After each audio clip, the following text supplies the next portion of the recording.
My wife kissed our neighbor, Colin, during a dare at our block party, 1 week after she promised me she would stop flirting with him. I watched her pull him back for a second kiss while people cheered in my own yard. I shut down the party, closed our house, and left her standing on the porch with the man she had called harmless. The party started at 4. Coolers lined our patio. Children drew crooked cities in chalk on the driveway while adults carried chairs between yards. Megan wore a green summer dress I had always liked and moved through the crowd with a stack of paper plates against her hip. For the first hour, everything felt normal. Then Colin arrived with a bottle of bourbon and no food, and Megan greeted him before I could. She put both hands around his forearm and said, "There he is." The look she gave me afterward was quick, almost challenging. I was trimming chicken at the grill when she brought Colin a drink made exactly the way he liked it. She had forgotten mine twice. That fact was not a crime, and I refused to turn it into one. I poured my own water and kept cooking. A few minutes later, I heard Colin tease her about the dress. Megan turned in a slow circle for him. When she caught me watching, she walked over and asked why I had that expression on my face. I said, "You promised me last week." She smiled without warmth. "I'm hosting, please don't make tonight weird." That sentence changed something before the kiss ever happened. The boundary had become my embarrassing behavior, while crossing it was simply Megan being fun. I could have argued beside the grill, but I did not want our private problem performed for the whole street. I told her I was not making a scene and asked her to remember what she had said. She squeezed my shoulder like I was a nervous child, then went straight back to Colin. After sunset, someone moved the music closer to the patio and a circle formed around our fire pit. The children were watching a movie 2 houses down, so the adults got louder. One of Megan's friends started a dare game with slips of paper in a salad bowl. Most of the dares were harmless. Sing the chorus of an old song. Trade shirts with the person to your left. Let somebody post an ugly selfie. I stayed near the kitchen doors, collecting empty bottles and listening with half an ear. When Megan pulled her slip, she read it silently and laughed. Her friend asked what it said. Megan held it against her chest and said she was not sure she should do it. That made everyone demand to hear it. Finally, she announced, "Kiss the hottest person here who isn't your partner." People shouted because the cruelty was disguised as a game. Somebody yelled Colin's name. Colin lifted both hands and looked toward me with a grin that asked permission without any intention of respecting the answer. I said clearly, "Megan, don't." She heard me. The circle heard me. She could have dropped the slip into the fire and made a joke about losing. Instead, she looked around at all those expectant faces, then at Colin and said, "A dare is a dare." She crossed the patio, took his face in both hands and kissed him on the mouth. It was not a quick peck. Her body pressed into his and his hand settled at her waist.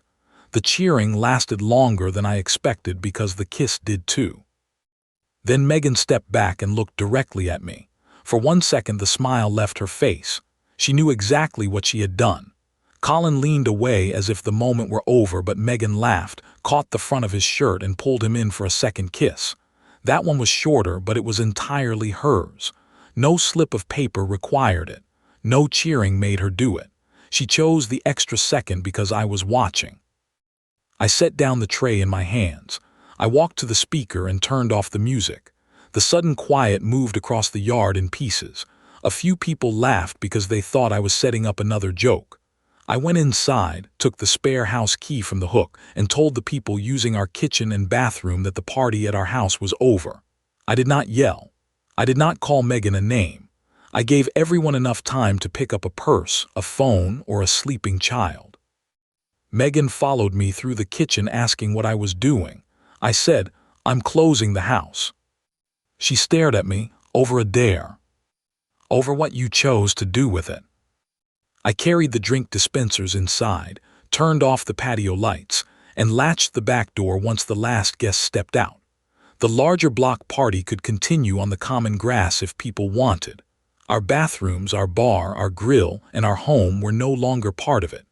When Megan tried to reopen the sliding door, I put my hand on the handle and told her not to. That was the closest I came to raising my voice. She hissed that I was humiliating her in front of everyone. Through the glass, I could see Colin standing beside the fire pit with his hands in his pockets. I said, "You kissed him in front of everyone. I'm leaving in front of everyone. At least both parts are honest."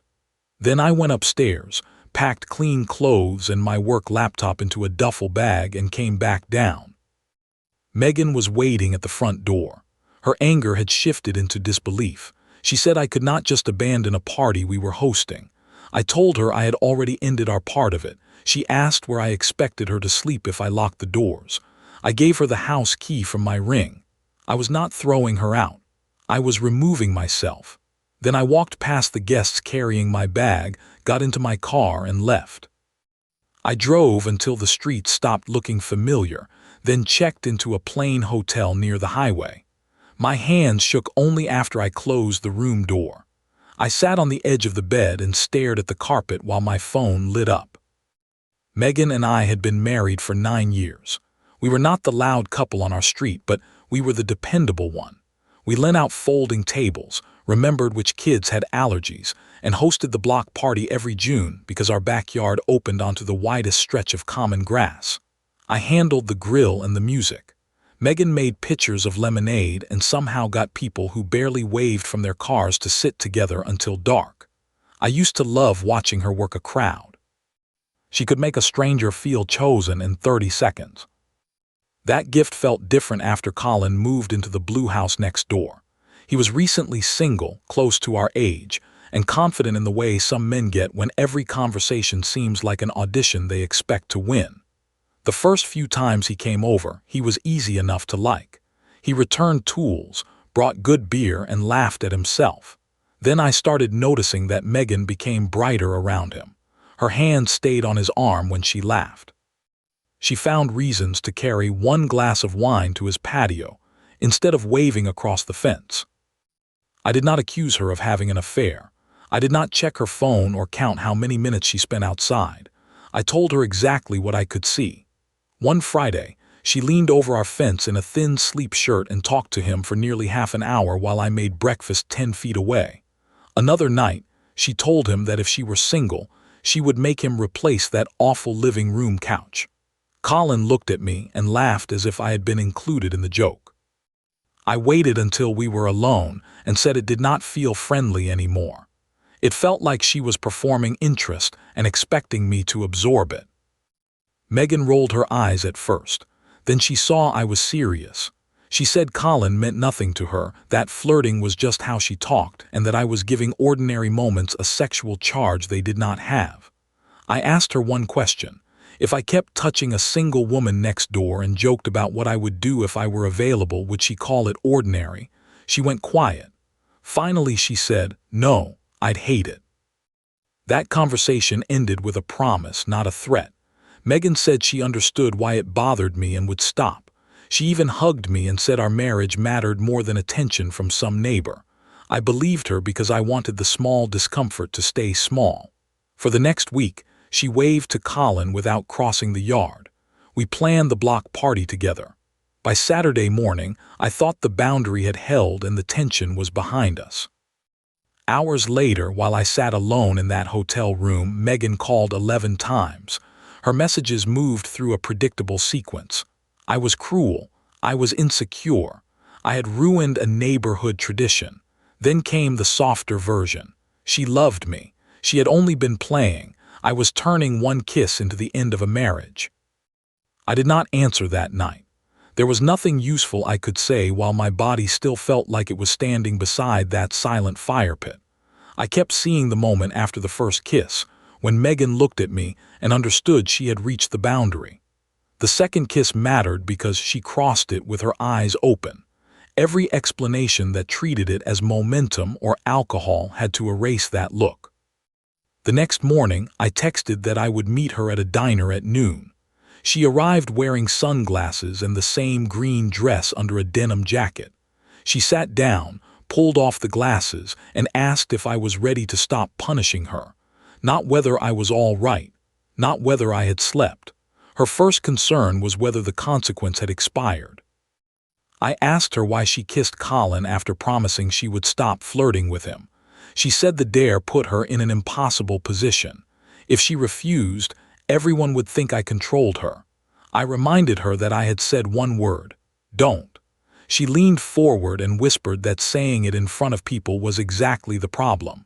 She wanted me to trust her to handle the moment. "You handled it by kissing him twice," I said. "I kissed him on a dare, not because I wanted him. The second kiss wasn't on the paper." She looked toward the window. "The second one was just because you were glaring at me." That answer was more honest than everything else she had said. It also ended the argument. The kiss was not a misunderstanding. It was a demonstration. She had used another man's mouth to show me that my boundary could not survive contact with her pride. I asked whether anything else had happened between them. Megan said no. She swore there had been no private kiss, no sex, no secret relationship. I believed that she might be telling the truth, but it did not rescue us. I did not need a hidden affair to make the public choice count. Our marriage was not safe simply because she had betrayed me at a party instead of in a hotel. When I said I was going to stay somewhere else, she started crying. She reached across the table and tried to take my hand. She said she would avoid Colin, quit drinking for a while, and tell everyone the dare had gone too far. I asked if she understood why I left. She said yes, because I was hurt. Then she added that closing the house had made us both look ridiculous. Even inside her apology, she was still protecting the audience. I moved into a furnished studio a coworker usually rented to visiting relatives.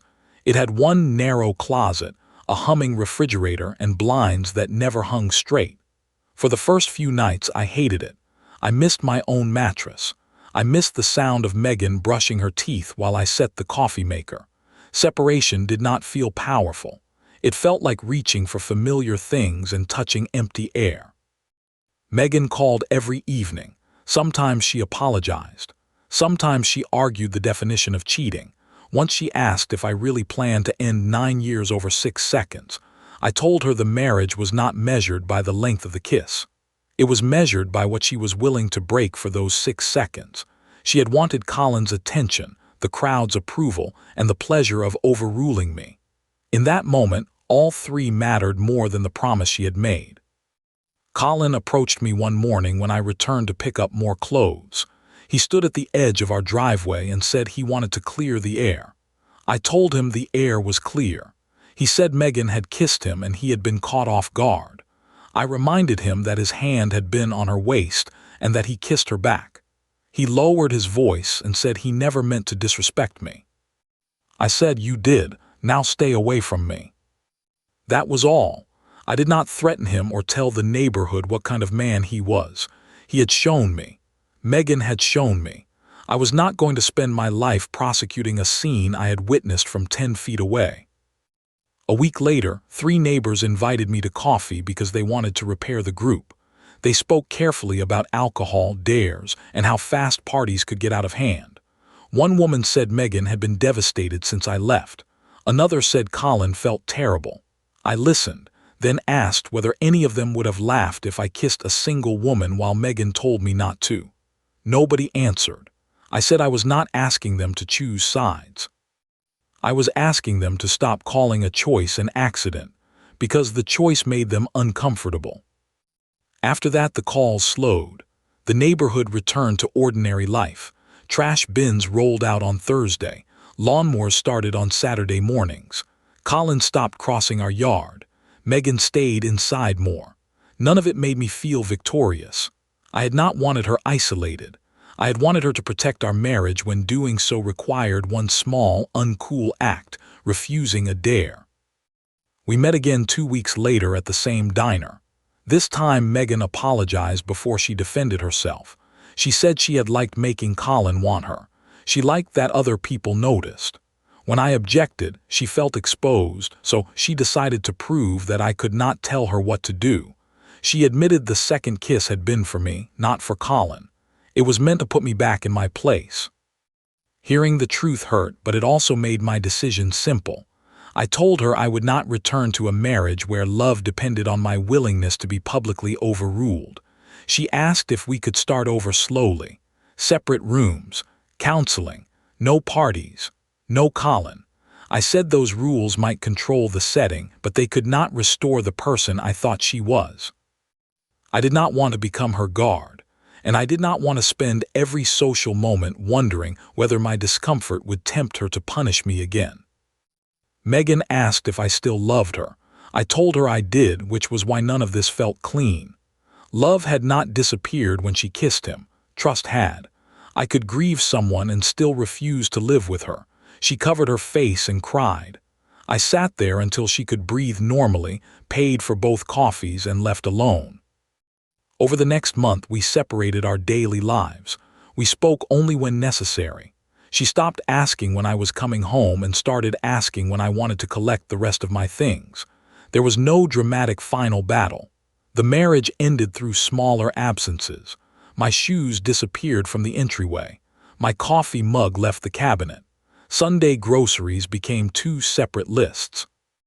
When I returned for the last boxes, the folding tables from the block party were stacked against the garage wall. A faint chalk city still marked the edge of the driveway because no rain had reached under the eaves. Megan stood on the porch holding my old grill apron. She asked if I wanted it. I said yes and folded it into a box. Then she said, "I thought you'd cool off." "I did," I told her. "This is me cooled off." She looked past me toward Colin's house, then back at the key in my hand. For once, she did not mention the dare or the people watching. She said she was sorry she had needed their attention more than she respected my trust. It was the apology I had wanted on the first night. By then, it could explain the damage, but it could not reverse it. I placed my house key on the porch rail and carried the last box to my car. That evening, I cooked on a small electric grill behind the studio. One chair, one plate, one quiet table.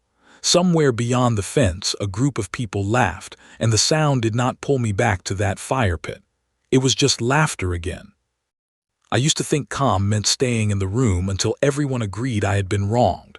Now I know it can mean closing the door without slamming it. Megan wanted one public moment in which my boundary did not matter. I gave her no revenge, no spectacle, and no second chance to turn my pain into entertainment. I closed our house to the party, and then I left the marriage that had stopped feeling like home.